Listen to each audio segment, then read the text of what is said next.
Alright guys, welcome back to the Grapple Media YouTube channel. If you guys enjoy this video, please make sure you leave a like. It helps us more than you know. Today we're going to be going over our top 10 current no-gi pound for pound list. We're going to run through from 10 to 1. I'm here with Mohammed Deef, the Black Belt Slayer, Jordan La, and we're going to be going through our lists now. So starting off at 10, Jordan, who do you have at 10?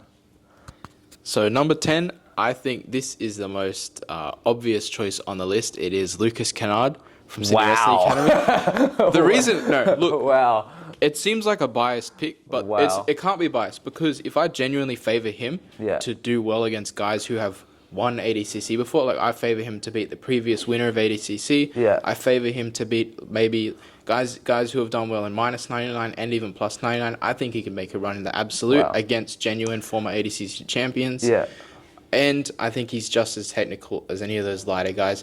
Like many people who've trained with Pato say that he has a similar game to Lucas. It's not that Lucas has a similar game to Pato. Wow. This guy, wow. A lot of people, back when Lockie Giles was active, would be perfectly comfortable putting him in a top 10 pound for pound. Yeah. And I think that the best Australian grappler right now is Lucas. Wow. So that I think that's genuinely a justified choice. This is a hard thing I found of making this list. It's not just based off of necessarily accomplishments, but what we deem their skill level to be and their level to be, you know what I mean? So Lucas at 10, that's fair from Jordan. Mo, who do you have at 10? My only problem with that pick is I don't think it's high enough. Me personally, at number 10, I'm going to go with Moe Dave. Oh my God, Jesus Moe Dave, Christ. good up-and-coming grappler. Jesus Christ. I'm being 100% serious. Look, recently had a couple of setbacks, a couple of wins, a couple of losses, but that's not going to keep him down. And the point of this Grapple Media YouTube channel is to give a platform to those who don't have a platform in terms of jiu-jitsu. We kind of, in my head, I'm the number 10 pound for pound best grappler in the world. Okay. And nobody can tell me different because eventually I will be number 1. So I'm going to be humble. I'm going to put myself at number 10. Okay. That's unbelievable. I'm glad that you're giving this page some legitimacy. That's really good. For me, my number 10 pick, the 10th one was hardest for me because it's kind of, you don't want to miss out on people that, you only have one spot left. But I had to go with Dante Leone. Dante, he's in the toughest division in the world at 77. He's proven time and time again how good he is. He had that close match with Mika, someone who everyone deems is one of the best in the world. He did have that loss to Pato, but obviously Pato again, one of the best in the world, if not the best in the world. And this guy's just, especially this year, he's so consistent. He's doing these Dallas Opens. He's murdering guys. He looks angry at the world, I feel like Dante now is really starting to come into his element. And for me, I had to put him in this list. He's not a champion, ADCC champion, but he's, in my opinion, one of the best in the world for sure. All right, guys, we'll move on to our 9th pick. Jordan, who do you have at number 9? So number 9, I've got a breakout star. It is Moe Dave. No, it's not. It is Joseph Chen. Wow. I would not have felt comfortable putting him in a top 10 pound for pound list until this recent development he's had of beating or having super tight matches with the best in the world. Yeah. So we obviously saw his trials, Euro trials, where he broke out as an amazing star. Yeah. I think he has proven that was not just one good run. He's beaten, the American trials champion. Yeah. Just had a super tight match with Tyro Tolo, who many people would put him at the top of a pound for pound list. A lot of people, he's definitely a favorite for a lot of divisions. Yeah. And I think that Joseph Chen has proven he is one of the most technical people in the world. And he came up as one of the best by training in a relatively small gym, like learning himself from instructionals. I think he's the future of jiu-jitsu, and he's proven that he's improving more and more, beating the best guys in the division. Wow, Joseph Chen. I did not expect that. I didn't even think of Joseph, to be honest, for this list. Maybe I should, but yeah, you're right. His recent performances, Euro trials, I think I'll change my mind after this latest ADCC on Joseph. But yeah, Mo, your number 9 pick. My number 9 pick, I couldn't differentiate between these two grapplers, so I'm going to give two grapplers number 9. And I'm going to go with Issa and Jude Keane, the two number 9 grapplers in the world. Right. That's my opinion, you can't change it. They were supposed to fight on Subversion, it didn't happen, that's why I can't differentiate between them. But look, if Moe Dave is number 10 and that's the standard, yes, I'm the worst grappler on that list. I think Issa and Jude Keane are better than me, and that's why they're up above me at number 9. Okay. I think they're the future of not only Australian Jiu-Jitsu, but world Jiu-Jitsu. And if you guys are going to ask me why are these all Australian grapplers on this list, it's because Australians are just ethnically superior. We are the superior race, therefore we will dominate this list. Okay, unbelievable. All right, for my ninth pick, I've gone with Giancarlo Bodoni. Giancarlo, obviously ADCC champion. You can't take that from him, and he has looked great on these Aega cards and so on and so forth. But I couldn't put Giancarlo any higher because I do have a feeling of, I feel like that weekend he had like this really good run. He was on fire. It was kind of his weekend and he dominated that. But I can't put him any higher. And I do think skill-wise for me, I have him a little bit lower than some other guys on this list. However, I had to give him his props and put him on the list. He is definitely one of the best in the world. So yeah, I'm going to put Giancarlo at 9. All right, going on to the 8th pick. Jordan, who do you have? I got Fabricio Andre. Okay, Fabricio Andre. Mo? I have Zach Angelevsky.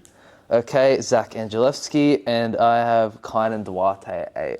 Jordan, run me through Fabricio as your pick. So Fabricio is someone who would probably be in everyone's pound for pound list. One of the most honorable things you can do in a combat sport is beating people heavier than you. Yeah. And obviously Fabricio has shown he has a phenomenal ability to compete against anyone in any weight class.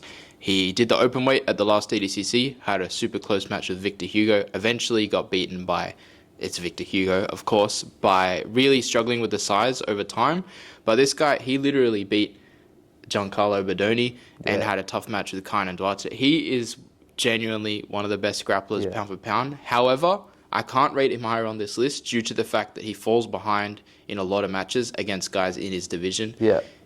I can't favour him to win ADCC in his division. I think he gets beaten by a lot of guys in the future, and he loses too many matches to be higher, I think. That's why I couldn't really have him too high, because I feel like Fabricio, he's lost to Pato most recently, lost to Ethan Krellenstein, lost to Diego Hayes. These are a lot of losses, you know, and like to guys in his division. Yes, you're right, he has had these moments where he's beaten guys bigger, but I feel like he falls short too many times for me to have him too high on a list like this. Mo, Zach Angelevsky. Do you know who wouldn't lose to Fabricio Andre? Zach Angelevsky. Okay. Zach Angelevsky, blue belt, no-gi world champion. He is a world champion, actually, yeah. You have him as the 7th pound-for-pound grappler in the world. I do, indeed. Okay. You can look. You guys might laugh at me now, and that's okay. You know, I don't mind being. Mo's seeing the future here. Yeah. I think he's trying to predict the future. I'm like a. If your prediction is right, Australia is going to be the SWA especially is going to be the greatest academy of all time. Yeah, I mean, it's not only SWA. I did say Jude Keane. I think Jude Keane's going to be one of the best grapplers in the world. Issa will be one of the best grapplers in the world. Zach will be one of the best grapplers in the world. Wow. I will be one of the best grapplers in the world. Okay. There's a lot of guys at SWA, you know, that like in Australia in general that are going to be the best grapplers in the world. Yeah. So you've got to back your boy. All right, I'm with it. You're backing your boy. All the boys. Yeah, exactly. Yeah. All the boys. Okay. I'm gonna. So my pick was Kynan. Kynan, I feel like he was probably the hardest guy to put on this list because I didn't know if I wanted to put him higher or lower, based on the fact that, yes, he's a multiple-time ADCC world champion. Yes, he's one of the best in the world. But most recently, similar to what I was saying with Felipe Pena earlier today when we were talking about it, he seems like he's kind of chilling. He's accomplished everything. I wouldn't be surprised if we see him even retire at this point. He's not doing ADCC or CGI this year. He's had the most recent loss against Meragali and Luke Griffith. Luke Griffith one was in dominant fashion. I feel like Kynan is kind of checked out a bit mentally, and that's why I couldn't put him higher. But it's hard to understate how great his achievements are and how great he's been over the past decade. And I had to put Kynan in this list. I can't put him any higher because of recency, and also because I think that he's kind of checked out of jiu-jitsu a little bit. But yeah, that's my pick. Moving on, guys, we're going to the 7th pick. Jordan, who do you have at number 7? I got Dante Leone. Dante Leone. That's a good pick. I have Sebastian Attard. Okay, Sebastian Attard. I have Baby Shark Diego Hayes at 7. Jordan, your pick Dante Leone. I had him at 10. Why do you have him at 6? So I was a bit surprised that you had him at number 10 because I was even thinking that he could possibly deserve to be higher on my list. It's really difficult when you get into those higher stages really to differentiate. Yeah. But Dante has proven himself once again against people who are far heavier than him. His most notable recent loss was to Pato, who I'm sure he's high on everyone's list. Maybe not Mo Dave's. But the thing is, that guy, he won, I think, ultra heavy at Pans. He consistently competes against the best in his division, the toughest division. He's had close matches with Mika Galval. He's beaten Tyrell Tolo in the past, lost to him later, but he consistently performs. He's been a black belt at the highest level for a very long time, and in this last 3 years, he's not really lost to anyone except people who are the genuine best or people much larger than him. So I think he definitely deserves a spot on the list. It's interesting. Yeah, it's interesting you actually said that, because I had Dante at like the 6 or 7 mark when I first did my list, but I changed it because I just valued the ADCC medal more. And it is kind of hard because he is in the toughest division. He's got Cade and Mika in there. And controversially, some people might have thought he even should have beat Mika based on a little bit of speculation. But yeah, I respect that pick. Dante being high, you can't knock that. I agree. When I first made my list, I had Dante in the top 10 as well. But then after looking at the names that I had in my top 10, I was like, there's no way Dante can be there if Moe Dave and Zach Angelescu are there. It's just like, it doesn't make sense. Yeah. You know, Dante definitely doesn't rank above Moe Dave or Zach Angelescu or Jude Keane. Yeah. So I get what you're saying. Yeah, I get what you're saying. So run us through your pick, Sebastian Attard. Look, Sebastian Attard, brown belt, no-gi, second place. You know what I mean? This year he'll be brown belt no-gi world champion. He just won American nationals. I guarantee you he wins no-gi worlds this year. And then he will eventually win ADCC trials and then eventually win ADCC. Okay. You know, it's trending positively for Sebastian Attard. Trending positively for Sebastian He's going to Attard. be one of the best. He's going to be one of the best grapplers coming out of Australia and in the world. He's currently in Austin, Texas, training under John Danaher right now. I've gone with Baby Shark, obviously 66 world champion. Not just that, but he's a guy that's super hard to beat, even against Pato most recently. He was getting his legs entered in a lot, but he didn't get finished. It was kind of like a bit of an injury, although some might speculate it was caused by Pato breaking his fucking leg. He then has that rematch with Gabriel Souza at Who's Number One, beats him in pretty dominating fashion. Obviously wins the gold at ADCC. Then most recently had a match on Who's Number One against that European guy, very flexible man, I forgot his name. Shea Montegi. Exactly. Anaconda choked him. It's impressive. Yeah, I feel like I had to put Baby Shark up here. 66 for me is one of the toughest divisions when you're beating guys like Gabriel Souza, Pato, Fabricio, guys that we have high on this list. I feel like you have to put Baby Shark in there. He's just one of the hardest guys to beat. I mean, you look at his record, like the names that he has under there and how close he is with the best guys that I have higher on this list. I feel like I have to put him on there. At 66, it's pretty impressive. All right, going on to the 6th pick. Jordan, who do you have at number 6? I've got Tyrell Tolo. Tyrell Tolo. That's a good pick. I have lovely sensei, Ari Tabak. Ariel Tabak. And I also have Tyrell Tolo. So me and Jordan we agree on this one. I had Ty higher, but then I shifted him down a little bit. I'll start off with this one.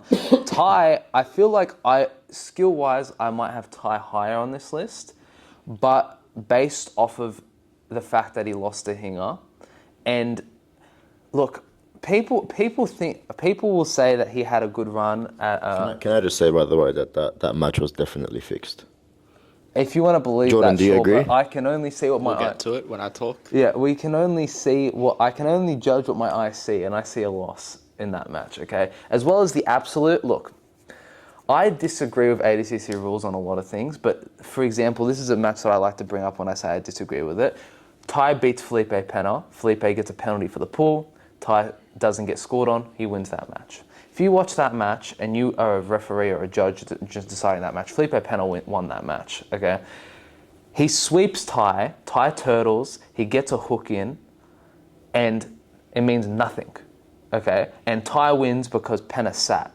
Do you know what I mean? Like, to me, it's like, I think Pena won that match if I'm just a viewer and I'm like objectively looking at the match being like who actually did better of the two athletes. I think Felipe Pena did, right? But you give Ty that win, sure. And then he goes on to the match with Nicholas Marigali, loses that match, but a great showing, nearly finishes him in a DAS. Sure, you want to give that to Ty as well. But for me, that ADC performance just wasn't the greatest because in my opinion, he probably should have been knocked out at the Felipe Pena match, and you wouldn't have been saying he did so well. But Tai, obviously, like, he's one of the best in the world. He just subbed Isaac Michel, a guy who I was considering putting on this list. So I can't say that. He's also just proven himself over the years, beating such high-class guys. He beat Maker, who's number 1, although it's the most boring match of all time. We know he's on that level. And obviously he has his brother to speak for it, because we know that whatever Cade does, Tai can replicate in some sense, because they're very similar grapplers and they're on a very similar level. But Jordan, go on. Tai? All right, so I'm going to agree with something Freddie said, which is that I can also only judge by what my eyes see. And as a result of that, I am fully aware that match was a fix. Okay. So I watched that Josh Hinger match and saw Josh took Ty's back, locked in a full rear naked choke, and somehow, magically, Tai got out. We know for a fact that the Artos crew, not as a disrespect to them because they come from that IBGF culture, but we know that they play that game of closing out, allowing the senior members to do well. It's known that Tai will have another run at ADCC, so that's not even that much of me throwing shade against them. Yeah. I believe your logic is so brutally fallacious in regards to that Felipe Pena match. Really? Okay. So- go on.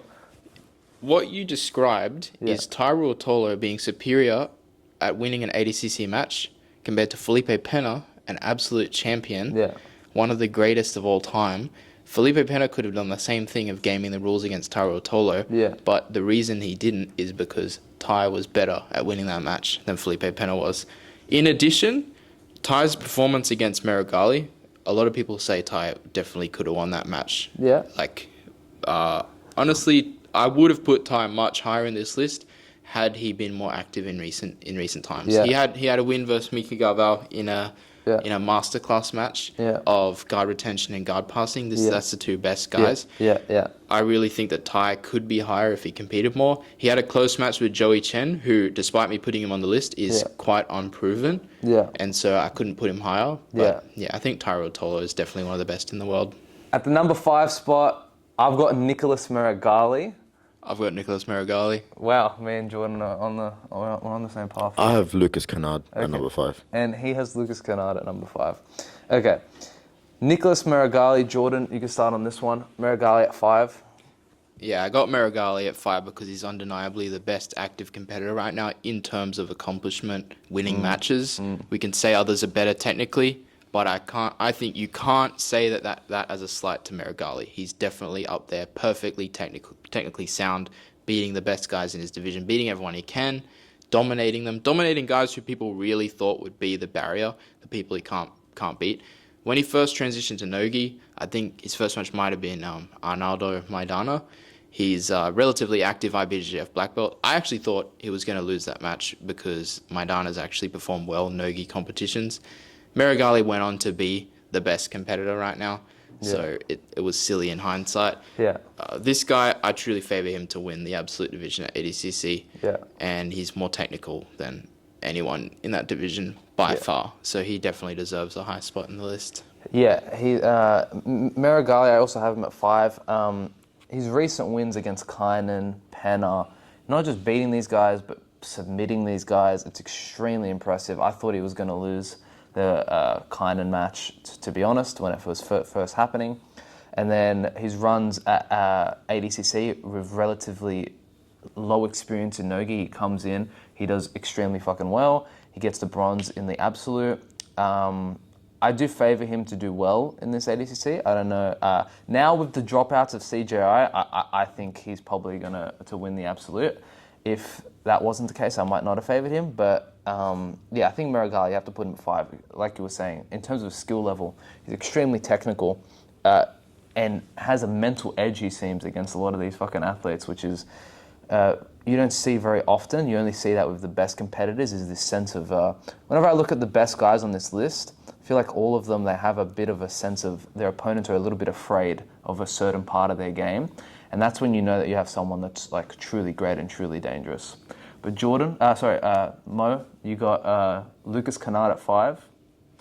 Lucas Canard, probably the best grappler in Australia right now, and ADCC is just around the corner. Yeah. Probably be the best grappler in the world very soon.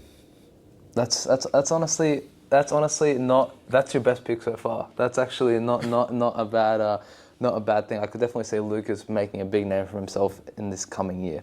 All right, at 4, Jordan, who do you have? I got Mikey Musumeci. Wow. Okay. I have to go train with Lucas now. So the rest of my picks will be number 4, Andrew Tackett. Number 3, Rutolos, Cade and Ty together. Number 2 is Mika, and number 1 is Diego Pato. All right, we had a cutout with Mo. Mo's now left. He's gone on to help Lucas Kennard get to that 5th pound-for-pound spot in the world. Jordan, for your 4th pick, you had Mikey Musumeci, and I had Mika Galvao. Talk to me about Mikey. Why have you put him on this list, despite never even competing at ADCC? So the thing is that Mikey, maybe 2 years ago, was in everyone's pound-for-pound number 1 list. People were rating him as number 1 ahead of Gordon Ryan, at least number 2, number 3. The thing is, I truly thought he was going to get fraud checked by Gabriel Souza in that recent match he had. He did super well in competition on Who's Number 1 in 2021, 2022. Yeah. Ended up disappearing to make a whole lot of money and won against subpar competition. Yeah. A lot of criticism for that might have been valid, but I think it was all disproven by the fact that he submitted Gabriel Souza immediately in his match. Yeah. So it's more so he has proven that he is still deserving of the spot that everyone was putting him in 2 years ago. Yeah. Yeah, Mikey was a hard one for me to pick because I feel like, I had him on the honorable mentions, but I feel like it's just because he's never competed at ADCC, the one championship matches against very easy competition, it's kind of hard for me to give him that much legitimacy. He obviously had that loss to Souza, which he then comes and gets back. But just because he came and finished Souza in dominant fashion doesn't mean I also forget the fact that he got passed twice and strangled by the same guy. I feel like Mikey, he's legitimately when encountering pound for pound lists, you do have to also look at the weight. You know what I mean of the athlete, and he is a guy he's much smaller than Gabriel Souza. He's not a 66 kilo fighter. He's a fucking rooster weight, or light featherweight. And I was thinking about putting Mikey on here, but until he beats the likes of, and until he's even just had matches with guys like Diego Pato, Diego Hayes, Fabricio in Nogi, I can't put him too high. You know what I mean? Yes, he beat Gabriel Souza, but when we look at a guy like Gabriel Souza, he's not even on this list for me. And he's a guy that's beaten Diego Pato, had matches with Diego Hayes. Like, you know what I mean? Like, it's hard for me to just put Mikey that high. But I'll go on, I'll talk about my pick. I had Mika Galvao. Some people have Mika higher, some people don't. For me, Mika, he's obviously one of the most dangerous and best guys in the world, no-gi. I think he had that match with Cade. He obviously got finished by Cade in the finals match, but this year especially, he's just looked like, gi and no-gi, I know this is a no-gi list, he's just looked fucking dominant. Like, he just looks unreal. He's super dangerous. I want to see him go up against high competition, but his most recent no-gi matches have been against guys not on the necessary level of him. Guys like Kenta, J-Rod, these are good guys, but I think Mika is a higher caliber of those guys, and I think those are easy wins for him. I do want to see him test a little more. That's why I couldn't put him any higher, and because he did lose to Cade, I can't put him any higher than that. But yeah, Mika, definitely one of the best in the world. This ADCC, I do think he cleans it up a lot because a lot of the ADCC grapplers are out and they're going to CGI. The 77 division's pretty torn up. But yeah, I have Mika at 4, going on to 3. Jordan, who do you have at number 3? So at number 3, I have the King, Gordon Ryan. Wow, you have Gordon at 3. I have Cade Rotolo at 3. Cade, for me, I'll be saying Cade obviously dominated ADCC, all subs. Since then, has been on an absolute tear, just beating everyone that they throw at him at one championship, and also guys like Francisco Lowe. He's just been dominated. He has wins over guys like Diego Pato, submitting Diego Pato. He has wins against guys like Dante Leon. I think Ty, has a win against Dante Leon. But Cade, to me, is just like, he's like a match that no one wants in jiu-jitsu. You know, these Rotolo brothers in general, super hard to prepare for, super athletic, super high pace. It's incredibly hard to prepare for these guys. And I just think that Cade, especially this year, I do think he has very high potential to win that whole CGI bracket, that's probably one of the hardest tournaments in jiu-jitsu history, that bracket, just the totality of that bracket. But go on, Jordan, why do you have Gordon at 3? So, firstly, I'd like to say I made the choice to omit Cade Ruotolo because I didn't want to include both Ruotolos in the list. So you just picked one? Yeah, I just chose one. Okay. For the purposes of adding more people and everything, and I think Ty is the better of the two in a pound-for-pound context. Yeah. I picked Gordon at 3 because this guy is undeniably the most accomplished jiu-jitsu athlete of all time. Yeah. Nobody can deny this. Yeah. He is a master of technique. In terms of the system he knows it perfectly. There's no flaw in his knowledge in terms of how do I implement this system, which I believe to be truly the best way to do jiu-jitsu. So he knows for a fact in his head that is correct in the answers of jiu-jitsu, and he knows it perfectly. Yeah. That being said, I don't think he's as technical as the guys who are in 77. I do think that based on the fact that Giancarlo Bodoni won 88 last ADCC, if Gordon did 88, he would win that division. Yeah. So that means he would win 88 minus 99 plus 99, and I think he would win the absolute. Yeah. This is absolutely ridiculous. Yeah. But I just can't place him above some of those guys who are in the highest level of the lower divisions. Yeah, I mean, I think if you have a pound-for-pound list and you don't have Gordon minimum in the top 3, you're losing your fucking mind right now just because of, like, we just talked about his accomplishments. He's also probably the most well-rounded grappler in the world. He has an incredibly tough guard to pass. His wrestling it's good enough for the weight class that he's in, and his passing is, again, maybe the best in the world, as well as probably the best pinning ability in the world, right? So yeah, Gordon at 3. 2, who do you have? You got Diego Pato. And I also have Diego Pato at 2. I'll start with Pato. For me, honestly, I was thinking about putting Pato number 1. That's like how much I rate this guy. In no-gi especially, like, yes, he's doing his thing in the gi and he just won Worlds, but in no-gi, this guy is just like absolutely unstoppable. Like, winning no-gi Worlds, getting the bronze medal at ADCC. I genuinely think the reason that Pato loses at ADCC is because the rule set is tough for him because of the ability to wrestle. But if we're just talking about jiu-jitsu, this guy is number 1. If you look at his most recent wins, he has the win against Baby Shark, the ADCC gold medalist. He then goes up a weight class. Doesn't just go up a weight class. He goes up a weight class and faces one of the most physical and strongest guys in that weight class who's thinking about fucking going up even more. Dante Leone smashes Dante Leone, decimates him. Dante's winning fucking absolute divisions, ultra heavyweight divisions.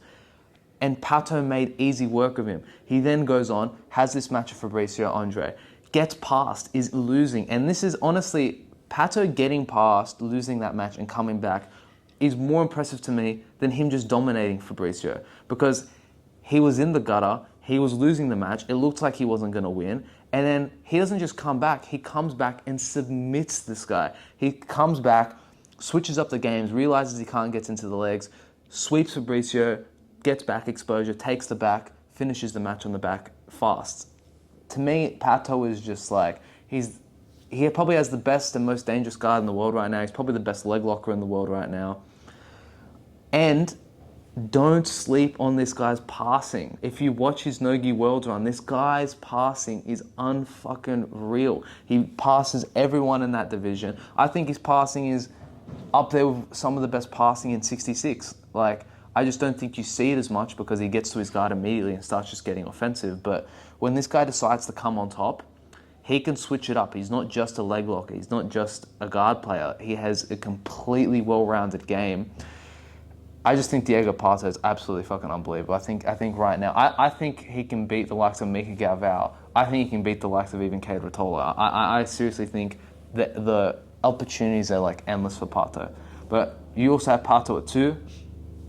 Give me Yeah. a breakdown of that. So Diego Pato is the guy that everyone is studying. Everyone who pays attention to jiu-jitsu Yeah. at the highest level is studying Diego Pato. It's undeniable what he's done in recent years.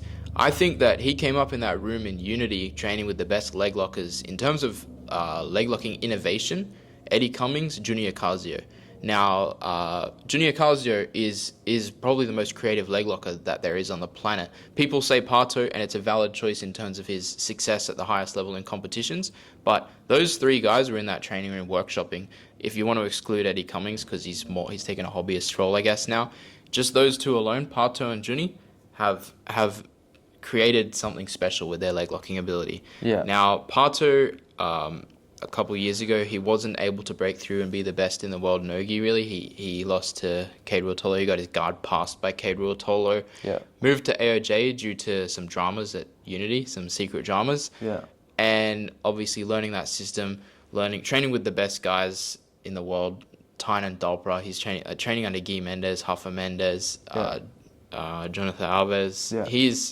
He's just improved so much and become one of the dominant champions. Obviously, that win over Dante Leon has solidified him as being one of the best in the world, pound for pound. Yeah. I think he's only going to get better. Yeah. He did lose at ADCC, but I think he has to be a favorite going into any division he goes into. He's a favorite. Yeah, exactly. And going on to the number one pick, who do you have? I have Mika Gabal. You have Mika Gavin. I have Gordon Ryan number one. Give me a breakdown of Mika at number one. So Mika's greatest defeat was his loss at ADCC to Cade Ruotolo. Yep. And as I said before, I had to admit Cade in favor of putting Ty in. That's not a shameful loss to have. I personally think that Mika should have been able to perform better in that match. I think he looked off. I really was watching that match live thinking something is wrong because Mika doesn't look like that against anyone. He usually gets his offense far better than he did in that match with Cade. Yeah. The match with Ty Ruotolo he had on Who's Number One, not that long before, was a totally different match that he had, and I think he just looked off in that. That being said, every single match he has had since then, he's looked absolutely amazing. He beats people, I think that this guy is a master of transitions. There's no dynamic position that Mika is not winning the exchange in against anyone. We watched, he might have had more subpar competition recently in his match with J-Rod, match with Kenta, but those matches looked like those two people he fought were absolute monsters to try to submit, and Mika was pushing the pace against them in every single exchange. The Kenta match was a good study of Kenta looked good because he seemed to be better at wrestling, but as soon as that match hit the ground, it was immediately Mika's about to sub this guy. Yeah. The same kind of thing happened in the J-Rod match where there was no struggle for Mika in terms of looking like the best guy in that match. Yeah. It's just those two are really hard stylistically to submit. Mika had no problems beating them. So I think it's kind of ridiculous to say that someone who hasn't won ADCC is the pound for pound number one. Yeah. But I think that going into this next division, it doesn't matter who pulled out, who went over to Craig Jones Invitational. I think Mika would have won this division regardless. Yeah. What do you... I have to agree when I look at Mika, his improvements in the wrestling, his ability to find submissions, especially arm bars from everywhere, is extremely impressive. You're right in the sense of the moment it gets to jiu-jitsu, it's like there's a big gap you see in all his matches where he just seems like he's on another level. I do disagree with you saying that he looked off. I do think he looked off, but just because he looks off doesn't mean I can discredit that. He looked off, and Kay took advantage of that, submitting him. I have to judge him on his performances. The same thing with the Dante Leon match. It was a close match, you know what I mean? It could have... Some people controversially can say that Dante should have scored and wins that match, you know what I mean? So it's kind of hard for me to put Mika at one, but if you're valuing and I see that you see his skill set and what he can do, he is definitely one of the best in the world, right? But for me, I've got Gordon at number one. In my opinion, it's sort of like a John Jones effect. It's like until the guy retires or until you see him take a big dip in his results, I can't not put Gordon at number one. He's obviously the best no-gi guy of all time in terms of accomplishments. His submission rate is ridiculously high. Every match recently, although not to be the greatest competition, he's dominated with absolute ease, despite having some health concerns, allegedly, right? Like you just said, the guy's won 88, minus 99, plus 99, absolute, super fight. It's fucking ridiculous, right? He dominates ADCC rule sets, dominates every rule set, EBI as well. Any rule set, this guy just dominates. Who's number one? I do think that a lot of organizations are very for Gordon and they're trying to almost give him what he wants, but he's gotten himself to that point because of the domination that he's had, right? And the way he's beating these guys, he's not just beating them. These guys can't... When you watch a Tyra Tolo match, when you watch a Diego Pato match, when you watch a Mika Galvao match, you see techniques being hit on these guys, right? You see transitions being hit on these guys. But Gordon, a lot of the time, especially in most recent years, I can't remember an offensive sequence being hit on him other than the Nicky Rod match, right? I can't really remember too many things being done to this guy. The level of domination, it's like a Khabib factor where it's just the level of domination he has over these guys is so impressive. It is so overwhelming. I agree with you in the sense that it's not as impressive. I don't think he's as technical as some of the 66 and 77ers. However, he's a big boy. I can only judge him on his weight and what he's doing. And it's not like he hasn't won multiple weight classes. Like I said, he's won the most weight classes ever. 88, 99, plus 99, and the absolute.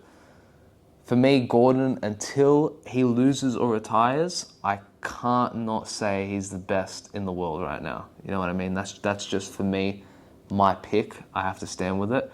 So, any honourable mentions, Jordan, that you wanted to point out? This was hard for me to make. I feel like I left out a bunch of people that I wanted to put on. Do you have any honourable mentions you wanted to say? Well, yeah, I think the most notable honourable mention I've already said before would have to be Cade Rotolo. He deserves to be in the list as much as Ty does. Yeah. It's ridiculous to not give him a mention as one of the best in the world. Yeah.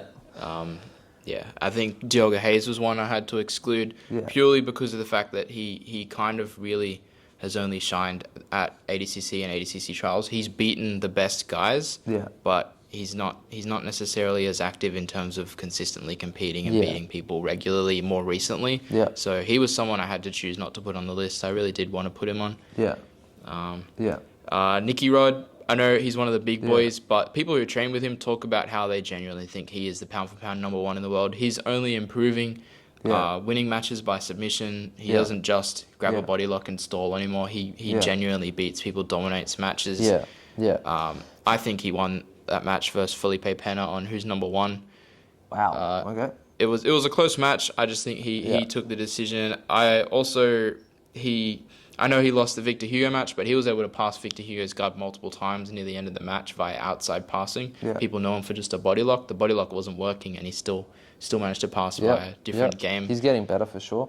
Craig Jones too. He's definitely an honorable mention. I think you can't put him in a relevant pound for pound list right now because he's taken a step back. But when he competes, he is so disciplined. It's all like people fall for his facade. But it's no joke. That guy, everyone I know who knows him has talked about how he's the most disciplined jiu-jitsu athlete. He studies 2 hours a day when he wakes up. That's what I've been told by Jeremy Skinner.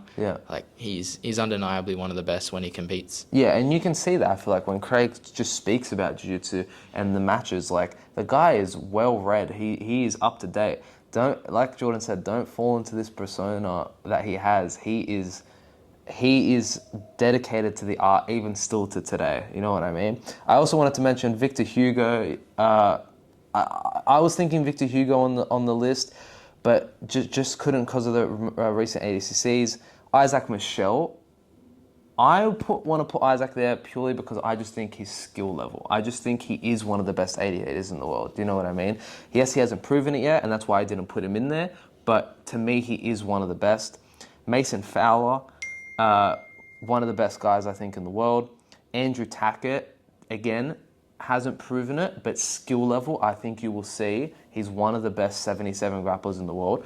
He's one of my favorites to win this whole CGI bracket. That's how much I believe in him. The decimation of Tommy Landlacker's guard was fucking insane. And I said to everyone when we were watching that match, Andrew's going to dominate this guy. I got to meet Andrew in real life. I got to watch him at the ADCC Open in Vegas. He decimated Joseph Chen, decimated him, passed him 2-3 times outside passing. Joseph never got a connection, subbed him on the back fast, decimated Jacob Couch, same thing.